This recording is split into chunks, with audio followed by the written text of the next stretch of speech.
Okay, I'm coming to you from a little town called Dover, Tennessee. We're kind of in the north part of Middle Tennessee, kind of up close to the Kentucky line. And I'm here at the grave Charles B. Pierce. He was a filmmaker, writer, director, starred in a lot of his films. But this guy had a couple of big ones. He wrote and directed a film called The Town That Dreaded Sundown, which become a cult classic, kind of a, really famous horror film. Very loved by a lot of people.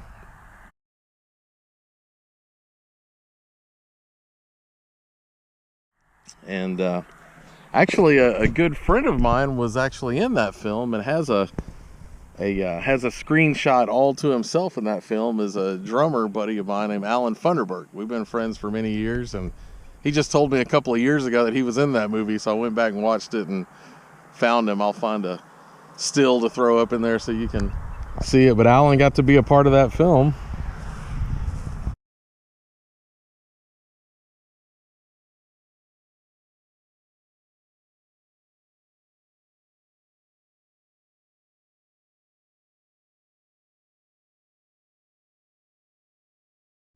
And I was actually first turned on to his work from Mystery Science Theater 3000, a film called Boggie Creek 2, The Legend Continued.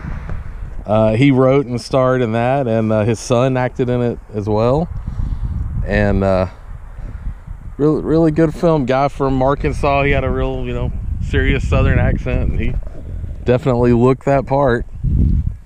And I did not know this, but he moved to Tennessee and spent his remaining years out here in just outside Clarksville, Tennessee. And this is a little town called Dover.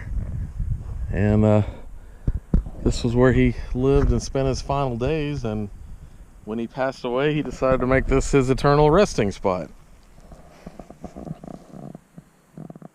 So this is where Charles B. Pierce, Charles B. in over his head Pierce, as the Mystery Science Theater guys called him on the credits.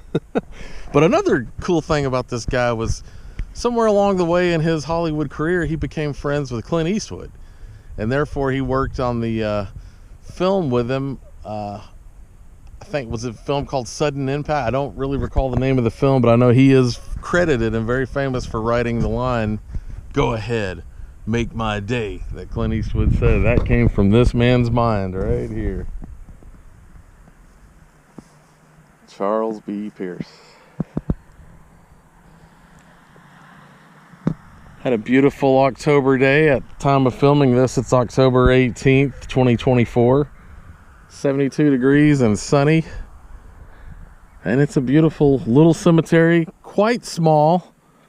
I found it pretty easy to find Mr. Pierce's grave, although I started in the wrong spot, so believe me, I went over the whole cemetery twice before I found him back here almost by the road. So if you ever are to come here, there's a driveway there or a driveway here, and he will be right over here just beside the statue right there of Jesus.